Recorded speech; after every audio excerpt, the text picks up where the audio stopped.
Hello, it's Amy. I'm here with the next essay in Agnes Replier's Points of View, and this week's chapter is titled Fiction in the Pulpit. So let me take a sip of my peppermint tea, and we will dive right into the next chapter here. So, fiction in the pulpit. One of the most curious and depressing things about our modern literary criticism is the tendency it has to slide into an ethical criticism before we know what to expect. We go to a Browning Society, for example, at least some of us who are stout-hearted go, presumably to hear about Mr. Browning's poetry. What we do hear about are his ethics. Insinuate a doubt as to the artistic setting of a poem, and you are met at once by the spirited counterstatement that the poet has taught us a particularly noble lesson in that particularly noble verse.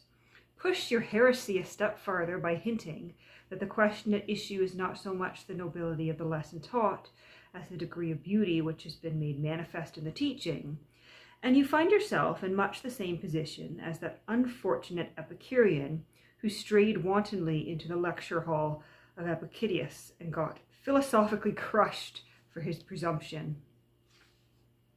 The fiction of the day, a commonplace product for the most part, which surely merits lighter treatment at our hands, is subjected to a similar discipline, and the novelist, finding his own importance immensely increased thereby, rises promptly to the emergency, and with characteristic indifference, consents to be our guide, philosopher, and friend.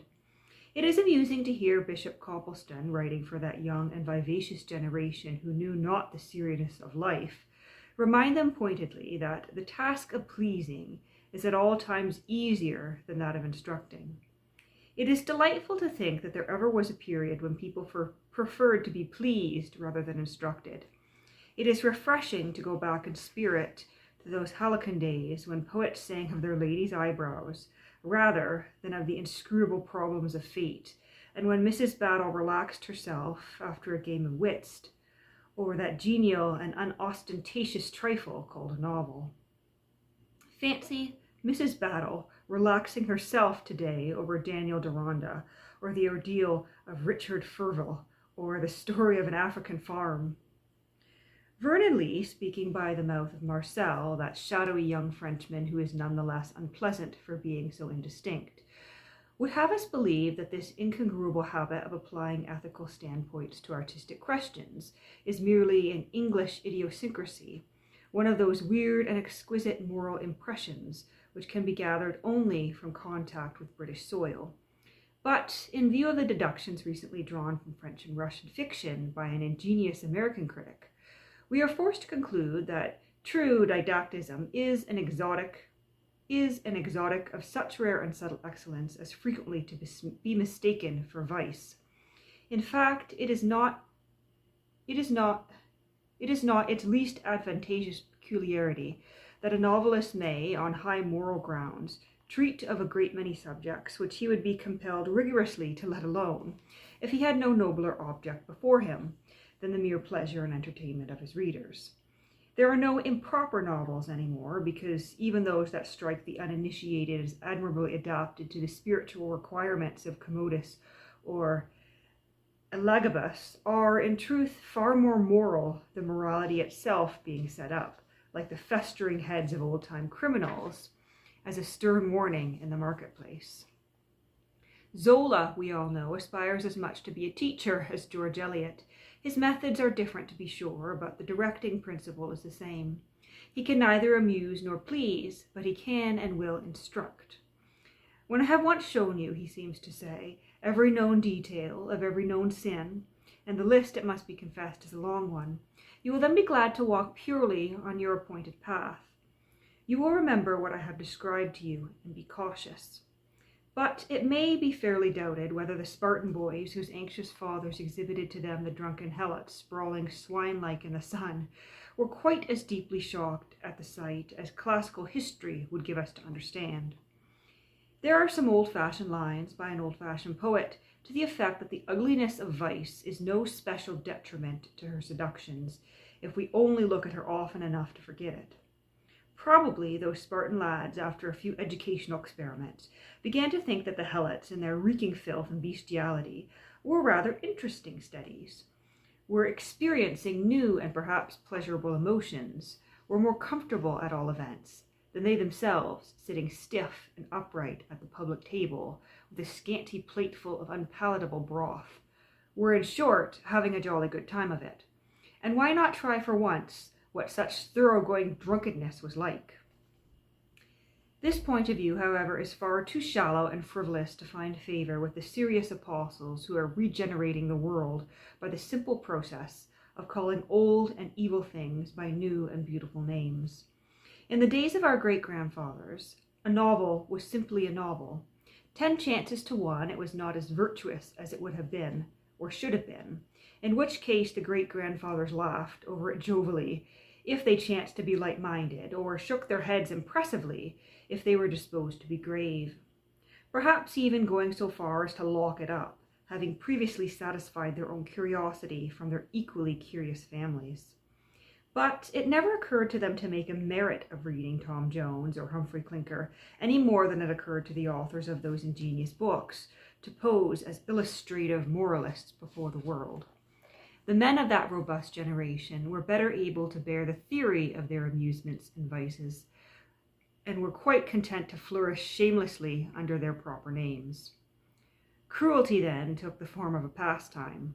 Bear baiting, badger drawing, cock fighting, questionable pleasures, doubtless, yet gentle as the sports of cherubs when compared with the ever-increasing agonies of vivisection, with the ceaseless and nameless experiments of German and Italian scientists, the Physiologia del Dore of Professor Matagazza, all of which the horrors are justified and turned into painful duties by our new evolutionary morality. Sensuality too, which used to show itself coarse, smiling, unmasked, and unmistakable, is now serious, analytic, and so burdensome with a sense of its responsibilities that it passes muster half the time as a new type of aestheticism.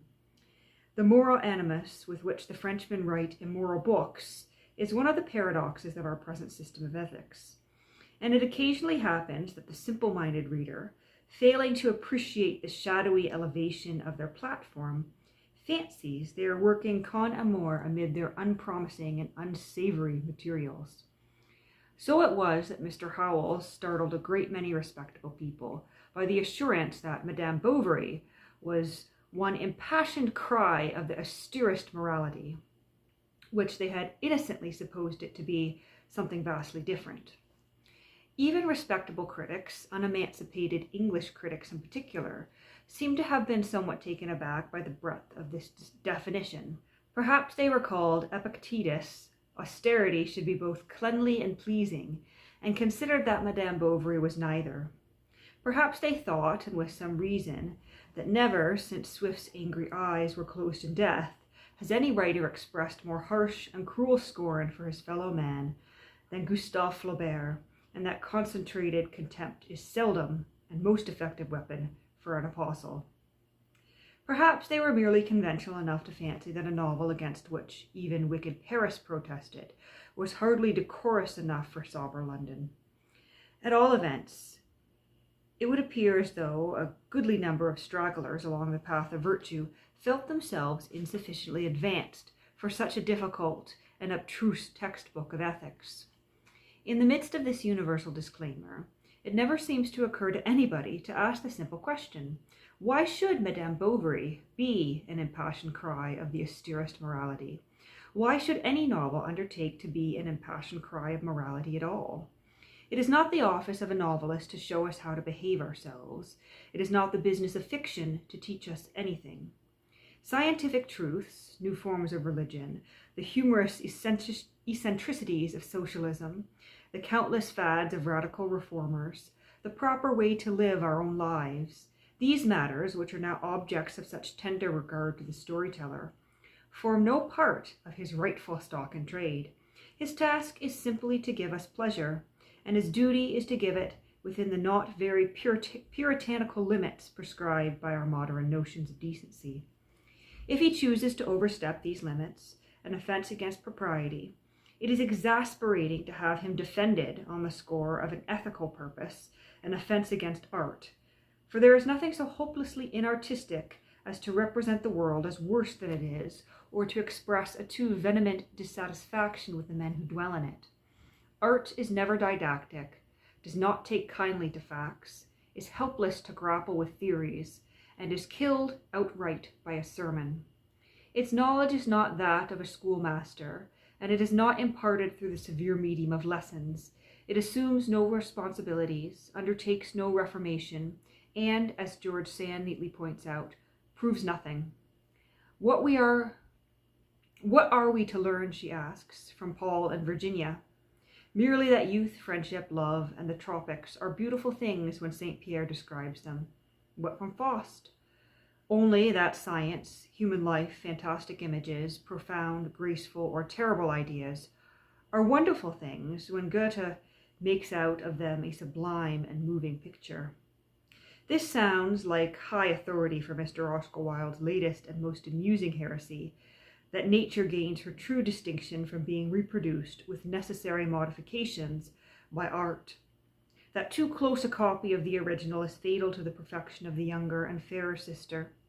That the insignificant and sordid types in which nature takes such reprehensible delights are to be, if possible, forgotten rather than dandled into insulting prominence.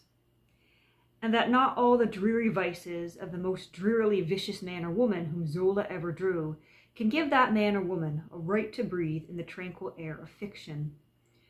As for accepting inartistic and repellent sinners for the sake of the moral lessons which may or may not be drawn from their sin, Mr. Wilde is as prompt as De Quincey himself to repudiate any such utilitarian theory. If you insist on my telling you what is the moral of the Iliad, says De Quincey, I must insist on your telling me what is the moral of a rattlesnake or the moral of Niagara. I suppose the moral is that you must get out of their way if you mean to moralize much longer. But this light-hearted flippancy on the part of the critic was only possible, or at least was only acceptable, in those days when the novelist had not yet awakened to his serious duties in life. Content for the most part to tell a story, he barely remembered, now and then in the beginning, maybe, or at the end, that there was such a thing as an ethical purpose in existence. Even Richardson, the father of English didactic fiction, was but an indifferent parent, starting out with a great many gallant promises on behalf of his offspring, and easily forgetting all about them. Miss Burney was as cheerfully unconscious of her own grave obligations to society as was Miss Austen. Well, in those few lines with which Sir Walter Scott closes The Heart of Mid Lothian, lines addressed to the reader and containing more irrefutable but not very original remarks about the happiness of virtue and the infelicity of vice, we see an almost pathetic avowal on the part of the great novelist that, in the mere delight of telling his beautiful and best-loved tale, he had well nigh lost sight of any moral lesson it might be fitted to convey, and was trying at the last moment to make amends for this deficiency. Imagine George Eliot forgetting, or permitting her readers to forget, the moral lesson of Adam Bede, when every fresh development of character or of narrative has for its conscious purpose the driving home of hard and bitter truths. No need for the authoress of Romola to wind up her story with that paragraph of excellent advice to poor little Lillo, who is after all rather young to profit by it. Well, we who have followed Tito from his first joyous entrance into Florence to that last dreadful moment when, floating, bruised, beautiful, and helpless down the Arno, he opens his dying eyes to meet the horror of Baldesaire's vengeance, we surely do not require to be warned afresh against the unpardonable sin of making things easy for ourselves. In the pathetic history of the marred and broken lives of Middlemarch, in the darker and harsher tragedy of Daniel Deronda, we see forever present upon each succeeding page the underlying motive of the tale. We hear George Eliot listening, as Morley says, to the sound of her own voice, and announcing as distinctly as she announced in life that her function is that of the aesthetic teacher to rouse the nobler emotions which make mankind desire the social right. If the test of the true artist is to conceal his art, then this transparently didactic purpose is fatal to the perfection of any work claiming to spring from the imagination. It is impossible to preach a sermon out of the mouth of fiction without making the fiction subordinate to the sermon, and thus at once destroying the just proportions of a story and forfeiting that subtle sympathy with life as it is which gives to every artistic masterpiece its admirable air of self-sufficing and harmonious repose. I always tremble when I see a philosophical idea attached to a novel, said Saint Beuve, who was spared by the kindly hand of death from the sight of countless novels attached to philosophical ideas. Charles Lamb, with that unerring intuition which was the most wonderful thing about his indolent luminous genius, recognized, even in the comparative sunlight of his day, the growing shadow of a speculative, disciplinal, analytic literature, which should sadly overrate its own responsibilities and importance. We turn away, he said, from the real essences of things to hunt after their relative shadows, moral duties, whereas if the truth of things were fairly represented, the relative duties might be safely trusted to themselves, and moral philosophy lose the name of a science. No one understood more thoroughly than Lamb that the purely natural point of view, as apart from the purely ethical point of view, supplies the proper basis for all imaginative writing.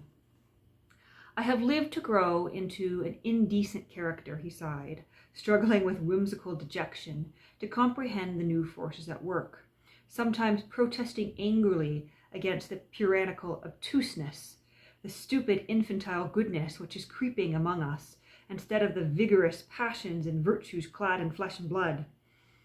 Sometimes contemplating with humorously lowered eyelids the least little men who spend their time and lose their wits in chasing nimble and retiring truth to the extreme perturbation and drying up of the moistures. En court, hélas, après la vérité, croyez-moi, l'erreur a son mérite. I think that's a bit of French there. But if modern novelists are disposed to sacrifice their art to a conscious ethical purpose, to write fiction, as Mr. Oscar Wilde wittily says, as though it were a painful duty, it can hardly be denied that they are giving the public what the public craves, that they are on the safe side of criticism, and have chosen their position wisely, if not well. Should anyone feel inclined to doubt this, it might be a convincing and salutary experience to reread as swiftly as possible a few of the numerous essays and reviews which follow closely on George Eliot's death, and which have not altogether vanished from the literary market now. With one or two distinct and admirable exceptions, they deal almost exclusively with the didactic aspects of her novels. They weigh and balance every social theory, every spiritual problem, every moral lesson to be extracted from her pages. They take her as seriously as she took herself, and give their keenest praise to those precise qualities which marred the artistic perfection of her work. I have myself counted the obnoxious word ethics 6 times repeated in the opening paragraph of one review, and have felt too deeply disheartened by such an outset to penetrate any farther. On the other hand, her dramatic power, her subtle insight, her masterly style, her warm and vivid pictures of a life that has touched us so closely, the exquisite art with which her earlier tales are constructed, and above and beyond all, her delicious humor, these things appear to be regarded as mere minor details, useful perhaps and pleasing, but strictly subordinate to the nobler endowments of her spirit. That some of us endure George Eliot the teacher for the sake of George Eliot the storyteller is a truth too painful to be put often into words.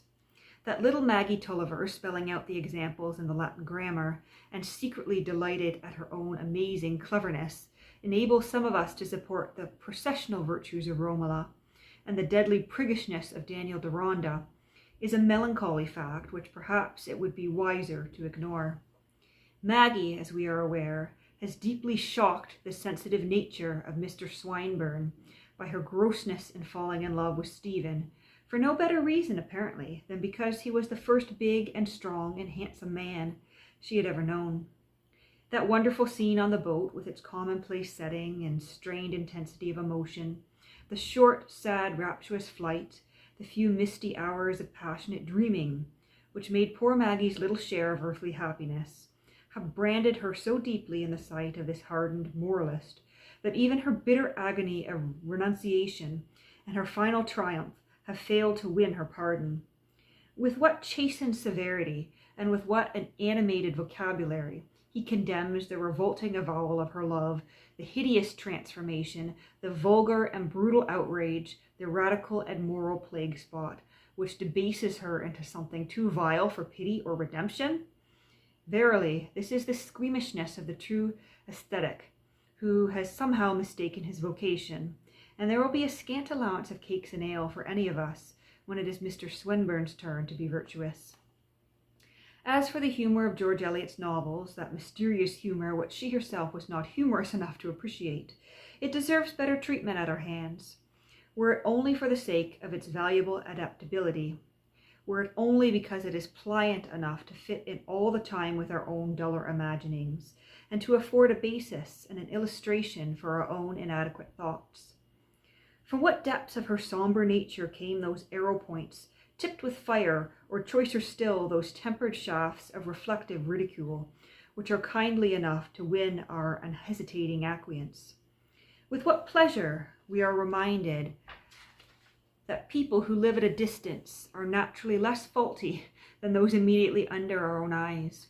And it seems superfluous when we consider the geographical position of the Ethiopians and how very little the Greeks had to do with them, to inquire farther why Homer calls them blameless. Surely, to express a truth humorously is to rob that truth of all offensive qualities. And Lucian himself would be prepared to admit that in a case like this, it is almost as pleasant as falsehood. But to beguile us into the grateful shades of fiction, as Jael beguiled Sierasa into the shelter of her tent, and then with deadly purpose to transfix us with a truth as sharp and cruel as the nail with which Jael slew her guest, is a dastardly betrayal of confidence.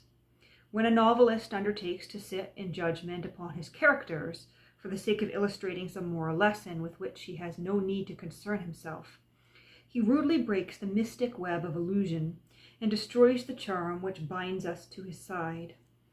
What is it that gives Henry Esmond its supreme artistic value, if not the fact that Thackeray sank himself out of sight, was content for once to look at things with Esmond's gentle eyes, to judge of things with Esmond's tolerant soul, and forbore to whip his actors through the play like criminals at the cart-tail? On the other hand, what whimsical sense of responsibility induced Bulwer to elaborate a character like Randall Leslie, only to make of him an educational signpost after the approved fashion of Miss Edgeworth's early lessons? Judged by a purely ethical standard, Randall no doubt merited his failure. Judged by the standard of his ability and energy, Reynard the Fox was as little likely to fail. And though Mr. Froude tells us that women with their clear moral insight have no sympathy with Reynard's successful villainy, yet I doubt whether we should really like to see him outwitted by a fool like Bruin, or beaten by a bully like Isgrim. He is a terrible scamp, to be sure, but the charm of the situation is that we are not compelled to watch it from a jury box. Now, the disadvantage of being at once a novelist and a teacher is that you have no neutral ground from which to observe your characters, no friendly appreciation of things or people as you find them. What the artist accepts with delicate sympathy, though with no pretense at justification, the moralist must either justify or condemn. The first course is common enough and produces a class of literature essentially vicious because of its very limitations. 6 deadly sins held up to public execration, and the 7th presented to us tenderly as an ill-understood and sadly calumniated virtue. The second course, that of implied condemnation, is equally open to a Sunday school story or to the least decorous of French novels. Both have for their avowed object the pillaring of vice in both, but both put forward this claim as a reasonable excuse for existence. But art has no pillory, no stocks, no whipping post, no exclusive methods for fixing our attention upon sin. Art gives us Lady Macbeth and Iago, and gives them to us without reproaches, without extenuation, and without any attempt to reform. It is less painful to watch the irresistible development of their respective crimes than to hear Thackeray lashing with keen scorn some poor sinner stumbling through the mazes of worldly wickedness, or to see George Eliot pursuing one of her own creations with inextinguishable severity and contempt. There is something paralyzing in the cold anger with which Rosamund Vincy is branded and shamed. There is something appalling in the conscientious vindictiveness with which Tito is hunted down step by step to his final retribution. That delightful essayist, Mr. Karl Hilbrand, whose artistic nature is about as much at home among modern theories as a strayed fawn in a button factory, has given us a half-humorous, half-despairing picture of some old acquaintances under the new dispensation of Manon Lescaut, threatened with Charlotte Bronte's birch rod, of Squire Western opening his startled eyes as Zola proceeds to detail for his benefit the latest and the most highly realistic study of delirium tremens, of Falstaff, whom that losel Shakespeare treated so indulgently, listening abashed to George Eliot's scathing denunciations. For really, Sir John, he hears her say, you have no excuse whatsoever. If you were a poor devil who had never had any but bad examples before your eyes. But you have had all the advantages which destiny can give to a man on his way through life. And you are not born to a good family? Have you not had at Oxford the best education England is able to give her children?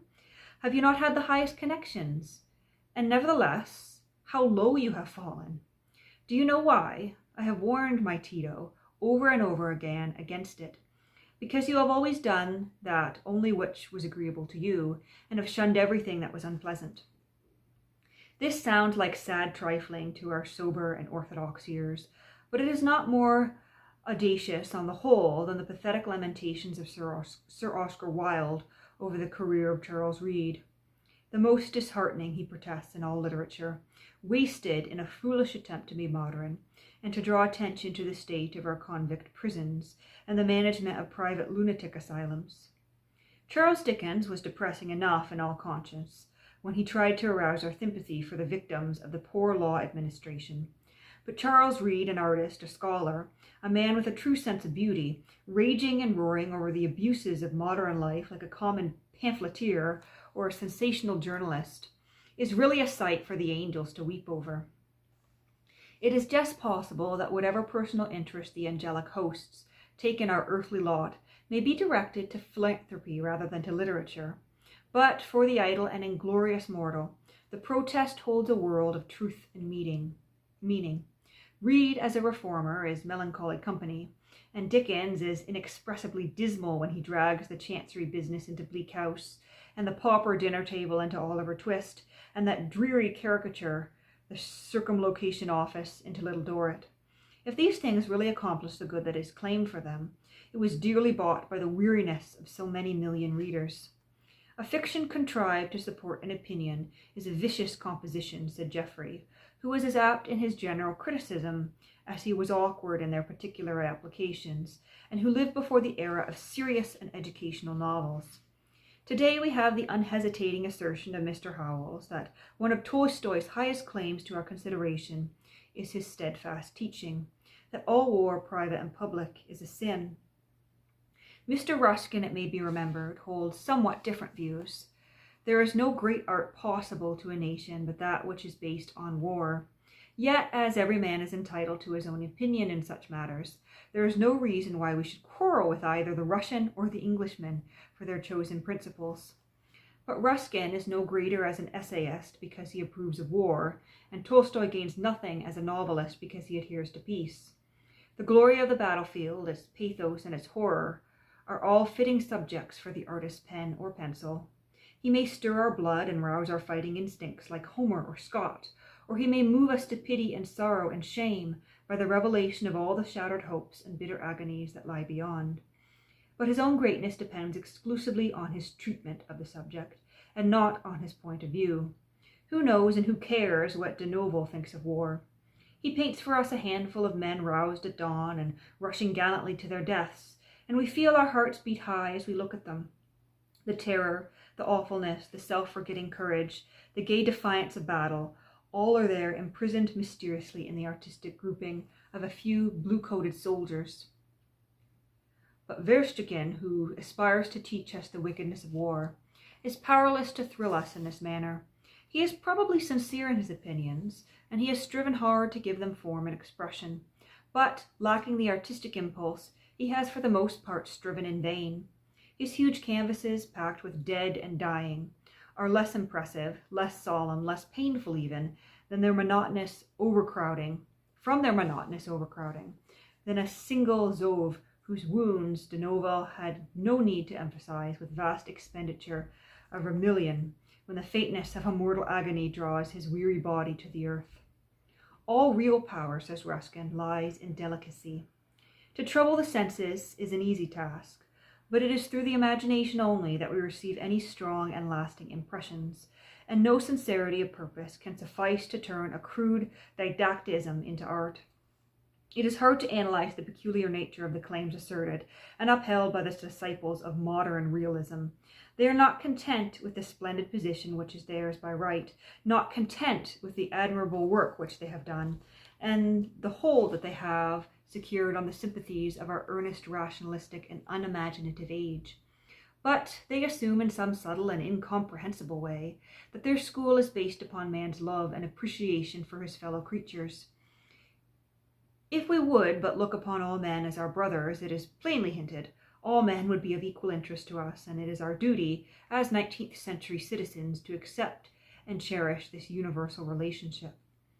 To the perpetual sounding of the humanitarian note, there are some, it is true, who answer with Vernon Lee's very amusing and very wicked skeptic that the newfangled bore called mankind is as great a plague as the old-fashioned nuisance called a soul. But there are others who, finding themselves in full possession of a conscience, stoutly maintain that they love their undistinguished brother, none the less because they weary of his society and literature and art. It was Ruskin, for example, who sneered at George Eliot's characters as the sweepings of a Pentonville omnibus, a terrible misapplication of an inspired phrase. But Ruskin is the last man in Christendom who can be accused of an indifference to his fellow men. His whole life is a sufficient refutation of the charge. Voltaire is responsible for the statement that the world is full of people who are not worth knowing. Yet Voltaire was forever restlessly espousing some popular cause, forever interesting himself in the supposed welfare of these eminently undesirable associates.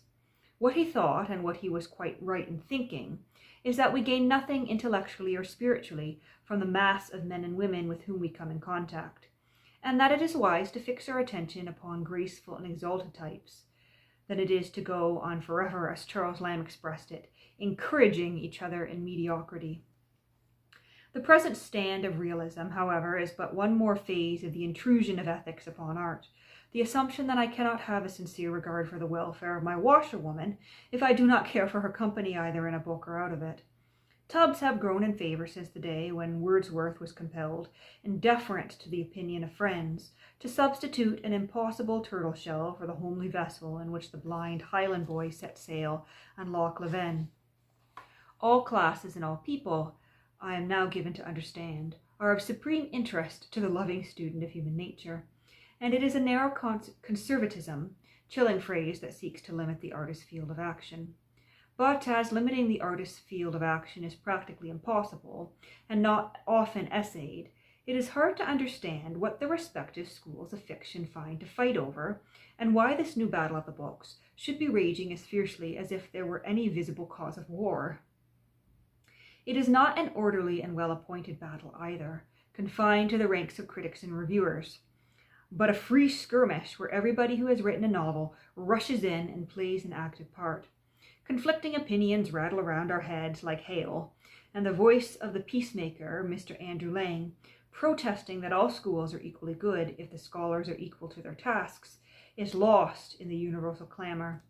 The only point on which any two sharpshooters appear to agree is in laying the blame for the unmanly timidity of English fiction, a timidity not always so apparent as it might be on the shoulders of women who, it seems, will have all novels modeled to suit themselves, and who, with the arrogance of supreme power, have reversed the political situation and deprived mankind of their vote. This is the opinion of Rider Haggard and also of Vernon Lee, who asserts that the ethics of fiction are framed entirely for the benefit or the detriment of women, and that its enforced morality, a defect which, to do her justice, she is striving her best to eradicate, is fatal to its mission in life. But that fiction has a mission nobody dares to doubt, that its ethics are of paramount importance nobody dares to deny. It devotes itself to all seriousness to our moral and intellectual welfare, and if now and then we are reminded of Sidney Smith, who would rather Mr. Percival had whipped his boys and saved his country, we stifle the sinful impulse and turn to biography and history for recreation, for that purely imaginative element which places no tax upon our conscience or credulity. Yet we may at least remember that all natures do not develop on the same line, that all goodness is not comprised within certain recognized virtues, or limited to certain fields of thought. Tolstoy, a figure on a grand scale, filled with pity for the oppressed and the poor and the lowly, has manifested the sincerity of his creed by a life of hard work and hearty renunciation. But Sir Walter Scott, the Tory, the feudalist, content to take the world as he found it, and to believe that whatever is right, proved himself no less the friend and benefactor of his kind. The halo round his head is not that of genius only, but of love, love freely given and abundantly returned. The anxious whisper of the London workman to Alan Cunningham, "Do you know, sir, if this is the street where he is lying?" The rapturous cry of the little deformed tailor who with his last breath sobbed out, "The Lord bless and reward you," and falling back, expired. These are the sounds that ring through generations to bear witness to man's fidelity to man. "For the might of the whole world's good wishes with him goes," sang Wordsworth, with whom affectionate hyperbole was hardly a common fault. It cannot be that Mr. Howells believes in his heart that American children need to be warned against Sir Walter's errors, and that it is the duty of American parents to give this solemn warning. Consider that it is only in youth that our imagination triumphs vividly over realities, a triumph short-lived enough, but rich in fruits for the future. The time comes all too soon when we doubt and question and make room in our puzzled minds for the opinions of many men. Leave it to the child at least his clear, intuitive, unbiased enjoyment, his sympathy with things that have been. He is not so easily hurt as we suppose. He is strong in his elastic ignorance and has no need of a pepsin pill with every mouthful of literary food he swallows. Mental hygiene, it is said, is apt to lead to mental valetudinarianism. But if we are to turn our very nurseries into hotbeds of prigs, we may say once more what was said when Chaplin published his portentous epic, that a new horror has been added to the accomplishment of reading. And that brings us to the end of that essay. And she has some very strong opinions on whether the ethical and moral lessons of fiction should be implied or overt. And she definitely seems to think that spelling it out spoils the entire book, and that we shouldn't set out to write a moral point of view. Rather books should be about entertainment, and if there is something immoral in there, we can choose to read it or to not read it, but we don't need someone to spoon feed us or to look after, as she says, to look after the hygiene of our mind. Particularly in children. It's interesting that she ends on the note of children, because throughout she's mainly been talking about, adults reading for the most part, but she does throw in that bit that for the most part children are going to be sharp enough beyond a certain age to make the distinctions for themselves about what is right and wrong in a book without being preached at as though from a pulpit. So I will leave it there.